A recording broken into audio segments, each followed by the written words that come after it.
Bienvenidos a los servicios informativos de esta su casa, Televisión Ellín. Hoy es 7 de abril y comenzamos con el repaso diario a las noticias más destacadas. La Consejería de Sanidad anuncia la inminente vacunación de trasplantados, personas con síndrome de Down con más de 40 años o afectados de VIH, entre otros. Castilla-La Mancha se suma a la solicitud de un estatus especial por la Comisión Europea a las zonas despobladas para acceder a asignaciones específicas de fondos europeos. Se firma un convenio de colaboración entre el Ayuntamiento de Ellín y COCENFE para el desarrollo de proyectos conjuntos con el fin de mejorar el empleo, la calidad de vida y la participación social de las personas con discapacidad. UGT reclama el mantenimiento de los ERTEs mientras dure la crisis económica causada por la pandemia y pide que los ayuntamientos se esfuercen más en aumentar el empleo. Este pasado fin de semana el granizo causó estragos en el campo, en la zona alta de Iso, que hace que se pierda la poca producción de albaricoques que quedaban después de las heladas del 21 de marzo.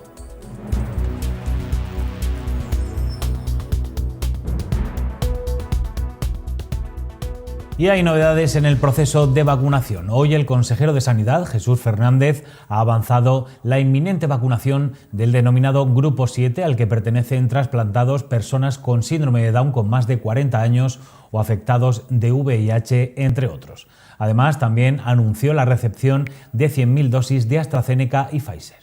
Vamos a seguir con esas vacunaciones etarias y también vamos a incorporar a lo que llama la estrategia el Grupo 7, que son esas personas con especial riesgo, como son los trasplantados o las personas que tienen algún proceso oncohematológico o las personas con síndrome de Down más de 40 años o afectados de VIH. En definitiva, vamos a dirigirnos ahora ya a los grupos etarios como se tenía pensado en la estrategia. Hemos terminado con el personal esencial, hemos terminado con los sanitarios, con los sociosanitarios, con los grandes dependientes. En definitiva, ese ya más de 85% que llevamos puestas en las vacunas administradas, aunque hoy se incorporarán las nuevas entregas que hemos venido recibiendo, casi son 100.000 entre la que ha llegado de AstraZeneca como de Pfizer, pero queremos continuar en este porcentaje, queremos llegar a ese 70% que a final de verano queremos tener vacunado para que cuanto antes podamos, como he dicho al principio, tener una vida lo más normal posible.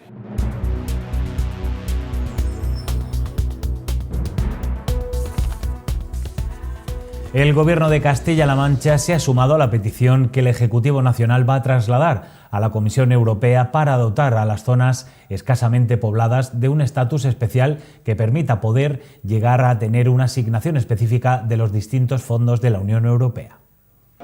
El vicepresidente regional ha señalado que se ha trasladado al secretario de Estado para la Unión Europea la iniciativa de Castilla-La Mancha de proponer a la Comisión Europea un desarrollo normativo que permita que las zonas escasamente pobladas puedan tener un estatus especial dentro del seno de la Unión Europea que permita poder llegar a tener una asignación específica de los distintos fondos. Coincidimos con el planteamiento que nos ha trasladado el secretario de Estado de proponer a la Comisión un desarrollo normativo del artículo 174 del Tratado de la Unión Europea que permita que las zonas escasamente pobladas, que las comunidades autónomas que tenemos este problema como un problema estructural, podamos tener un estatus especial dentro del seno de la Unión Europea. De tal manera que ese reconocimiento de estatus especial nos pueda permitir en los distintos programas o periodos de programación de las perspectivas financieras de cada uno de los periodos, poder llegar a tener una asignación específica de fondos o un tratamiento específico en los distintos fondos que tenga la Unión Europea. El Ejecutivo Regional ha descartado que se vaya a tomar ninguna decisión unilateral respecto a la vacuna AstraZeneca. Creemos, desde el Gobierno de Castilla-La Mancha, la decisión que vamos a aplicar es la que se tome en el seno de estos dos organismos que son en los que siempre hemos confiado la definición del plan de vacunación, que no puede ser absolutamente unilateral por ninguna comunidad autónoma, por muchas competencias que en materia sanitaria tengamos. Creemos que aquí el planteamiento tiene que ser a nivel europeo, porque esa es la decisión que se tomó desde el punto de vista de facilitar la adquisición de vacunas, y la transposición a nivel nacional, que hay que hacerla en el seno del Consejo Interterritorial de Salud. Y, por lo tanto, no tomaremos ninguna decisión unilateral y vamos a esperar al resultado de las reuniones de esta tarde.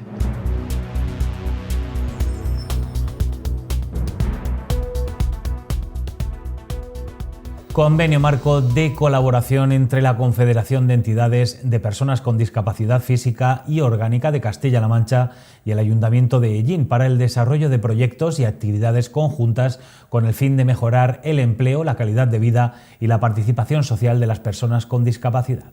Esta mañana se ha presentado en el Ayuntamiento de Ellín el convenio de colaboración con Castilla-La Mancha Inclusiva, COCENFE, para mejorar la calidad laboral de las personas con discapacidad y la cesión de un aula a esta entidad que se destinará a la formación. El motivo de esta rueda de prensa es darles a conocer dos convenios que hemos firmado, dos convenios de colaboración en materia de empleo para personas con discapacidad física. El primero de ellos, el objeto, viene a decir que se trata de un convenio para mejorar el empleo, la calidad de vida, la participación social y el cumplimiento efectivo de los derechos de las personas con discapacidad física y orgánica. Y el segundo es la cesión de nuestras instalaciones en el centro de formación para que puedan implantar cursos de formación desde ya hasta el próximo mes de octubre. La cesión es de un aula, que es la que el Ayuntamiento les va a ceder, y eso hasta del día 12 de abril al 30 de junio, y posteriormente tendrán otras 30 horas entre los meses de junio y octubre para realizar talleres, etcétera, dentro de nuestras instalaciones. La entidad social dedicada a los discapacitados agradece al Ayuntamiento su disposición. Todavía podemos hablar de bolsas de pobreza, de exclusión social, y una de las fundamentaciones que hay detrás de ello es la carencia de empleo y de formación. Entonces, firmar un convenio como el que estamos haciendo esta mañana es algo fundamental. Estas personas, 10 personas que van a hacer un curso para atención al cliente y auxiliar a ventas online, es importantísimo. Además, también se sitúa dentro del contexto que hoy día tenemos en la cultura y la sociedad actual, que es en los medios de comunicación a través de Internet. Con lo cual se posibilita una puerta de acceso al empleo, ya que hoy día también tocar otro tipo de formación podría ser que no resultara, ¿no? El presidente de COCENFE destaca la importancia del empleo en los colectivos vulnerables para no crear bolsas de marginación y así ser una vía para la inclusión. La vulnerabilidad nos lleva a tener bastantes elementos de pobreza, pero que hoy día tenemos que contemplar también el acceso al empleo como un derecho. Es decir, aparte de las colaboraciones que hagamos, la Convención de las Naciones Unidas para la Discapacidad no puede cumplirse sin que se vaya avanzando en lo que es ir dando pasos en el empleo para las personas con discapacidad. Por lo tanto, todos estos pasos que vamos dando, y aquí en el Ayuntamiento, Ramón, donde tú continuamente vas posibilitando estas acciones, lo agradecemos muchísimo. Desde COCENFE Castilla-La Mancha Inclusiva, una de las fundamentaciones principales que tenemos, aparte de otro tipo de acciones, es el empleo, tanto a través de los cursos y la formación, como en la oficina de empleabilidad que tenemos, ¿no? El empleo es un derecho reconocido por las Naciones Unidas. COCENFE tiene su firme compromiso para que las personas con discapacidad lo consigan. Bueno, nosotros como Ayuntamiento siempre hemos estado al lado de las personas con discapacidad, y esta es una muestra más de esa colaboración que queremos prestar a todo este tipo de asociaciones y colectivos. Entendemos que es prioritario que estas personas con discapacidad física y psíquica también tengan oportunidad de encontrar un empleo, y qué mejor que en este caso que hayan colectivos como COCENFE en el cual pues puedan tener una orientación laboral y también cursar esos estudios para que posteriormente puedan encontrar un trabajo. Reafirmar el compromiso de este Ayuntamiento, de este equipo de gobierno, con los colectivos de personas con discapacidad, ya sea física o psíquica o sensorial, y que bueno, estaremos siempre ahí para todo lo que ellos nos pidan y ayudarles en todo lo que les haga falta, a través del convenio de colaboración o de cualquier otro tipo de ayuda que le podamos prestar. El alcalde de la ciudad afirmó el compromiso que tiene el consistorio con el movimiento asociativo. Anunciarles también que próximamente, bueno, ya estamos trabajando en ello, estamos preparando las bases para sacar los próximos días el plan de empleo de personas con discapacidad, que va a ser para, en principio creo que son 4 o 5 personas, para darles trabajo en instalaciones municipales durante 3 meses. Si no recuerdo mal, es el tercer año que lo hacemos, con el parón que tuvimos el año pasado, desgraciadamente, por el tema del COVID, que no se pudo llevar a cabo, pero que este año, como digo, intentaremos que durante este mes de abril, y si no, a principios de mayo, este programa sea efectivo y pueda salir a la luz y tengamos personas con discapacidad dentro de este ayuntamiento trabajando en los servicios, en los distintos servicios que prestamos. El primer edil aprovechó la ocasión para anunciar el plan de empleo para personas con discapacidad, que tendrá una duración de 3 meses. Es con fondos propios del ayuntamiento, aquí no participa nadie nada más que nosotros, y efectivamente es para, creo que son 2 cursos que es para personas con discapacidad psíquica, me parece que son, y el resto para personas con discapacidad física. Sí.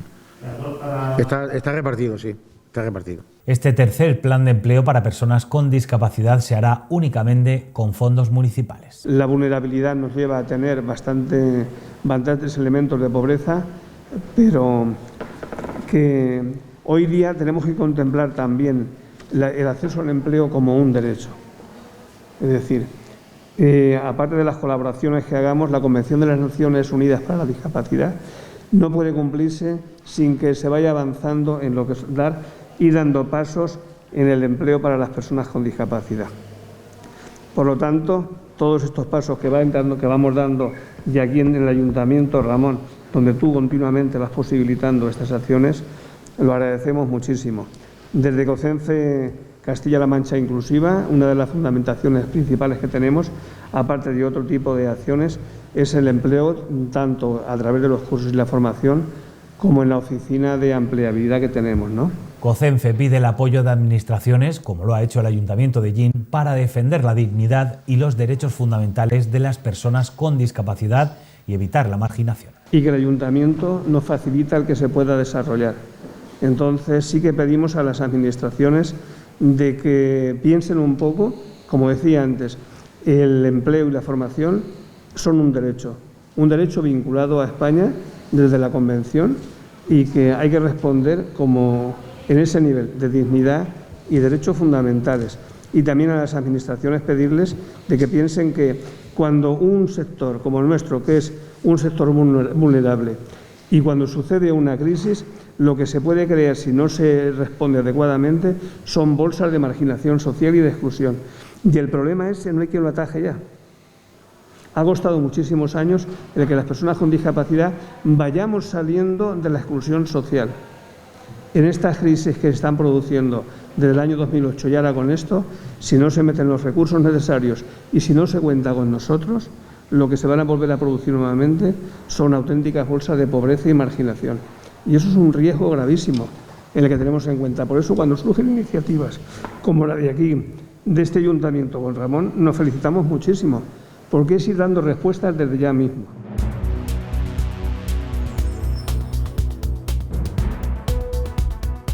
Este fin de semana en la zona de Iso, una granizada hizo que se perdiera la poca producción de albaricoque que quedaba después de las heladas de marzo. UPA trabaja para que los agricultores puedan tramitar sus seguros y recuperar así parte de su inversión. Bueno, pues este fin de semana, por desgracia, hemos tenido la visita del granizo. El sábado de Gloria, por la tarde, tuvimos precipitaciones importantes, sobre todo en la zona de Iso, que se han llevado al traste pues la poca cosecha de albaricoque que quedaba.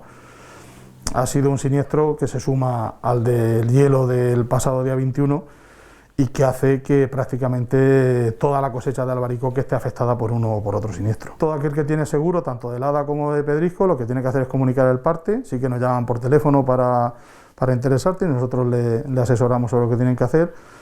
y una vez que se ha dado el parte, pues hay que esperar a que venga el perito para hacer una evaluación de cuál es el daño. Después tendrá que venir antes de cosecha a cuantificar de manera fina cuál ha sido el daño que hay en cada explotación. Decir que aquellos agricultores que no tengan contratado el seguro y que por suerte tengan todavía fruta, que tienen hasta el día 30 de abril para poder contratar el seguro. Las precipitaciones sólidas llegaron a acumular 20 litros por metro cuadrado en algunas zonas de la parte alta de Iso. Te puedo decir que ha sido una tormenta, como suele ocurrir pasar precisamente con las tormentas, muy variable. En Iso hay registros de entre 15 y 20 litros según los puntos, y si te vas, por ejemplo, a la Nava de Campana, pues los registros están en medio litro, apenas se llega al litro. Es decir, por ahí, por esos márgenes nos hemos movido prácticamente en toda la comarca. Hasta la recolección esperan que la meteorología sea favorable y la campaña sea rentable para nuestros agricultores. Parece ser que tenemos también episodios de bajas temperaturas, previsiones para la semana que viene de bajas temperaturas. Esperemos que no sean tan importantes como las de marzo. Pero, en fin, estamos en un mes muy crítico. El mes de abril y el mes de mayo han sido meses de tormenta y han sido meses con cambios en el clima muy drásticos en algunas ocasiones. Esperemos que no tengamos más episodios de tormenta y que el resto de otros cultivos, de otros frutos, pues puedan seguir su evolución y se puedan llegar al final sin daño. Y llega el momento de conocer la información meteorológica gracias a la Agencia Estatal de Meteorología.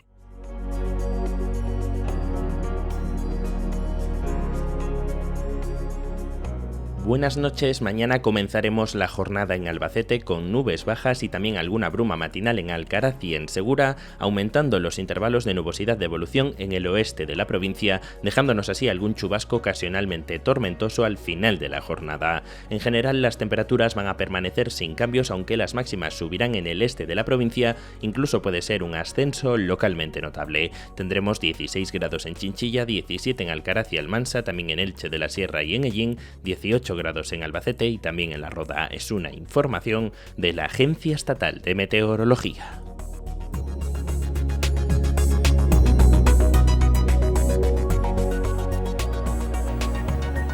Y ayer se publicaron los datos del paro del mes de marzo y vamos a hablar, como siempre, para que nos analice estos datos al secretario general de Albacete, del Sindicato de Trabajadores de UGT. Javi, muy buenas y muchas gracias por estar con nosotros. Los datos del paro de este mes en la comarca, en Ellín, también en la provincia y en la región, son positivos, o por lo menos no aumenta el paro, ¿no?, sino que se reduce. Sí, bueno, muchas gracias por la invitación como siempre y agradecido que cuenten con la Unión General de Trabajadores. Evidentemente las cifras de desempleo del pasado mes de marzo en la comarca son positivos. En esa debacle, ¿no?, en la que estábamos sumidos en los últimos meses con la destrucción de empleo por la situación de crisis económica derivada de la crisis sanitaria. Y es una noticia positiva a destacar, pero tiene sus claros oscuros, ¿no? Vemos que todavía esta creación de empleo tiene una gran dosis de estacionalidad.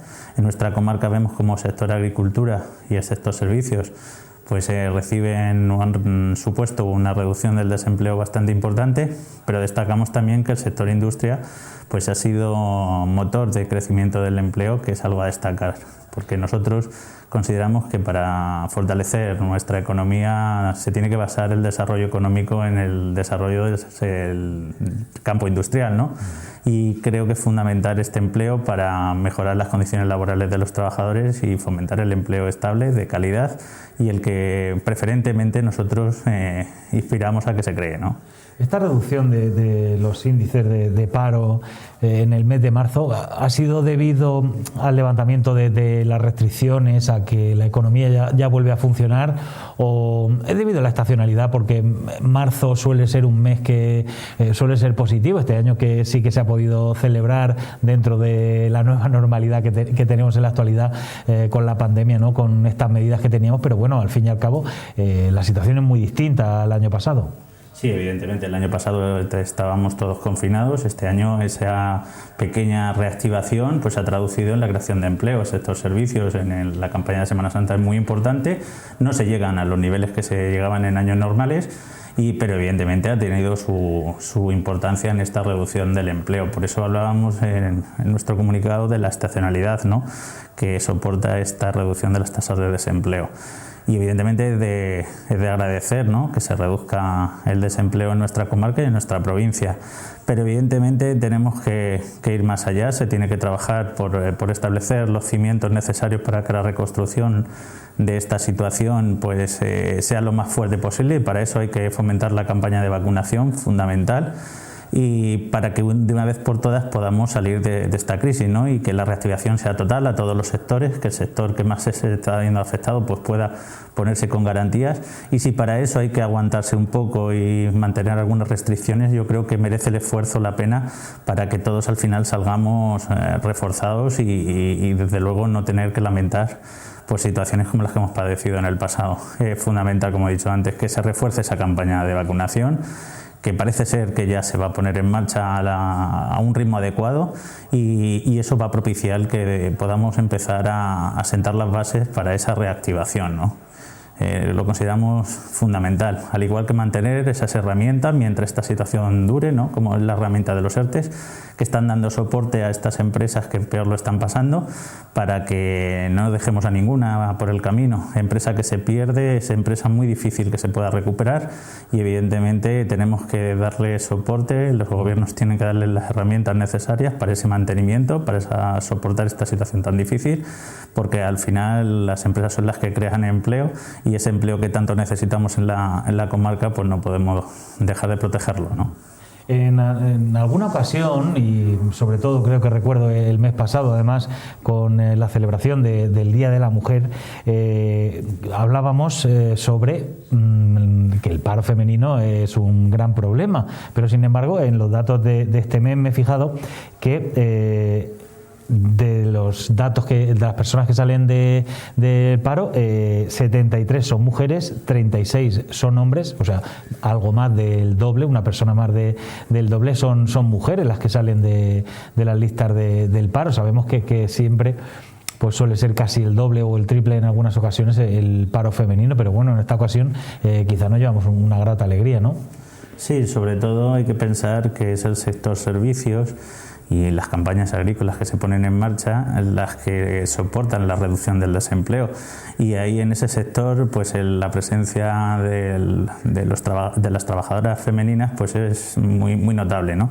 Puede ser una explicación a esa reducción, y las campañas agrícolas también, ¿no? La mujer está muy incorporada a estas campañas, y puede ser los dos motivos por los cuales en este mes pues veamos reducido el paro femenino en nuestra comarca. Evidentemente queda muchísimo trabajo por realizar en pro de reducir el desempleo en general, pero con esa discriminación positiva, valga la expresión, dirigida a las mujeres y a los jóvenes mayores de 25 años, que son los sectores de la población que más sufren el desempleo.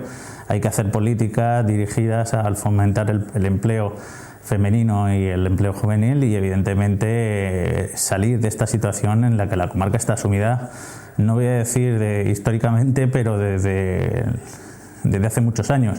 Y en esa situación tienen mucho que decir los ayuntamientos, aunque no tengan competencia directa en materia de empleo, pero sí tienen las herramientas necesarias para fomentar la promoción industrial y para fomentar la actividad económica. Y echo de menos, sobre todo en el Ayuntamiento de Ellín, que esto se esté dando en los últimos años. Parece que el empleo se supedita solo a la generación, a la puesta en marcha de los planes de empleo, que son súper necesarios y que aplaudimos el esfuerzo que hacen los ayuntamientos, encabezados por el principal de la comarca, para poner en marcha esos planes de empleo, pero creo que se tienen que mojar más. Creo que se tienen que abrir los foros que están cerrados en materia de empleo, como la Mesa del Empleo, y creo que es el momento de aportar en esos foros lo necesario para que ese plan de reconstrucción, ¿no?, de reactivación económica, pues se haga con la participación de todos. Nosotros el año pasado por estas fechas se elaboraron unos foros de participación que al final no llegaron a ningún sitio en el Ayuntamiento de Ellín, pero que en otros dieron, como el Ayuntamiento de Albacete, dieron pie a un plan que establecía unas bases para que la reactivación se diera en todos los sectores y que propiciara que todos saliéramos unidos. Y el empleo, creo que en esta comarca y en este municipio en particular está relegado a un segundo plano, que creo que tiene que tomar protagonismo en este momento para la utilización de esos fondos que van a venir, para la reconstrucción, para que se generen, se organicen y se distribuyan adecuadamente con el único objetivo de que se cree empleo, que es la asignatura pendiente que tenemos como municipio desde hace muchos años. Ahora te preguntaré sobre los planes de empleo, porque este mes tenemos alguna novedad, pero has hablado del paro juvenil y veo que este mes el peor dato o el único sector de la población que aumenta las cifras del paro es sin empleo anterior. ¿Cuesta la incorporación al mundo laboral y sobre todo dentro de esta crisis sanitaria y la crisis económica que desemboca? Cuesta mucho, a pesar de que estas generaciones que se incorporan son una generación que está muy bien preparada, ¿no? Tienen unos currículums impresionantes y que, como hemos visto los últimos años, para poder incorporarse al mercado laboral muchas veces tienen que abandonar su tierra y su país. Y no podemos permitir hacer una inversión en este capital humano, en su formación, y que después sea aprovechada por otros territorios, ¿no? Tenemos que dar esa posibilidad de empleo y hay herramientas que se tienen que poner en marcha, ¿no? Y reforzar, como es el contrato de relevo, que está muy encorsetado, que lo que propicia es ese relevo generacional y no está funcionando en los términos que actualmente están establecidos, ¿no? Por eso creo que sería necesario esa vuelta de tuerca, por eso hablamos de que se pongan en marcha las mesas de diálogo social para cambiar las reglas del juego, para cambiar la legislación laboral que tenemos en la actualidad, para fomentar precisamente que se pueda facilitar la incorporación de estos trabajadores jóvenes, estas trabajadoras jóvenes que además están muy preparados y necesitan ese impulso y ese apoyo, puesto que en la actualidad lo tienen muy difícil, ¿no? En cualquier opción de empleo piden experiencia, pero si no tienen la oportunidad de reincorporarse no van a tener esa experiencia, ¿no? Habría que facilitar esos mecanismos para que esta generación no tenga como única alternativa salir de su tierra y buscarse la vida en otros países donde sí que son apreciados y donde sí que tienen esas facilidades que nuestro país les niega. El Gobierno regional anunció hace muy poquito, ¿no?, que duplicará los fondos destinados a los planes de empleo. Y mi pregunta es, ¿eso duplicará las personas que el Ayuntamiento de Ellín, por ejemplo, sacará del paro o no se traduce así, tal cual, fondos y personal que sale del paro? Pues en la actualidad se nos ha pedido, ¿no?, la aportación para la elaboración de las bases de esos planes de empleo y evidentemente si hay más recursos económicos se traducirá en que hay la posibilidad de más contratados. Y desde luego con la aportación que hace la Diputación de Albacete y los ayuntamientos, ¿no?, que tienen que aportar, tienen que hacer un gran esfuerzo económico que desde nuestro sindicato se les reconoce, y la necesidad, sobre todo en estos momentos, de que esos planes de empleo pues sean lo más efectivos posibles, llegue a la ciudadanía en general y tenga esa repercusión, ¿no?, en la sociedad con esos trabajos que se hacen en el desarrollo de esos proyectos, que son fundamentales. Y evidentemente cuanto más dinero se destina, más contrato podemos hacer y a más población podemos atender, sobre todo esa población que es más vulnerable, ¿no?, que padecen el empleo de larga duración de forma pues más notable que otros, y evidentemente vamos a apoyar siempre estas medidas y alabamos no solo la iniciativa que se tiene desde la Junta de Comunidades, sino de todos los agentes, en este caso Diputación y ayuntamientos, que aportan dinero para que estos planes se pongan en marcha en los territorios que consideramos que son fundamentales siempre, pero ahora más.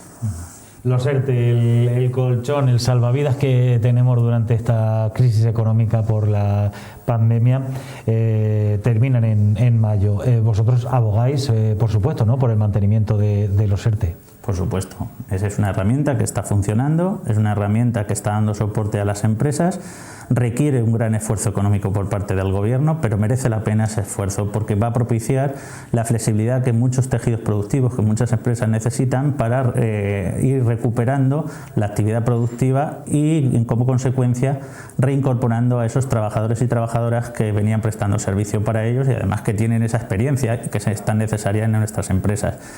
Porque si no estaríamos hablando de lo que pasó en la anterior crisis, estaríamos hablando de ERES, estaríamos hablando de una destrucción de empleo masiva y además de la destrucción de un tejido productivo que cuesta mucho en poner en marcha. Los proyectos son proyectos que a lo largo de muchísimos años se ponen en marcha y que en un contexto de crisis se destruyen de un día para otro. es una herramienta en la que todos estamos de acuerdo, empresarios, sindicatos y gobierno, y debe mantenerse mientras que la situación de crisis en la que nos encontramos perdure. Crisis económica, porque abogáis porque dure un poquito más de la situación de pandemia o la crisis sanitaria. Quiero decir que las empresas aún les costará un poquito más, ¿no?, de recuperar su actividad normal económica. Evidentemente, que dure cuanto tiempo sea necesario para que estas empresas puedan salvar la situación que se ha creado con la crisis sanitaria.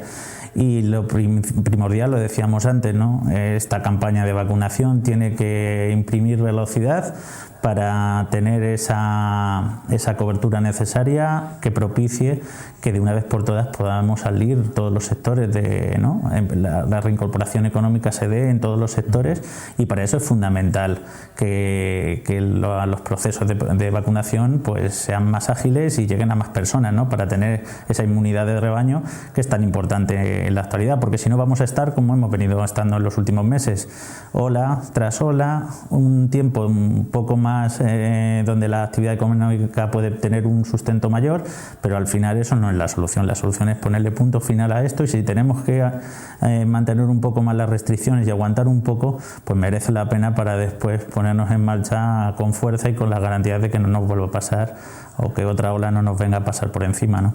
Hemos dicho en numerosas ocasiones que el sector servicios es el más castigado por la crisis sanitaria, también las restricciones que iban muy encaminadas, ¿no?, a este sector, pero vivíamos unas reivindicaciones hace muy poquito, ¿no?, el sector de la estética, las peluquerías, etcétera, que decían que su IVA, ¿no?, que se debe de reducir, tienen un IVA al 21% cuando se les subió en la pasada crisis, ¿no?, de manera pues que iba a ser de muy poca duración, y al final se les ha mantenido hasta todos estos años, ¿no?, hasta llegar a la actualidad. ¿Cuál es vuestra postura?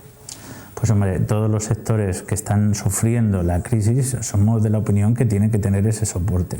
Las fórmulas, la reducción del IVA o las ayudas directas, pues deben ser objeto de negociación con los gobiernos y obtener la mejor fórmula. Muchas veces subir los impuestos es el recurso más fácil que tienen los gobiernos para poder aumentar los ingresos, pero evidentemente los impuestos son necesarios, ¿no?, para dar cobertura a todas las ayudas que se necesitan.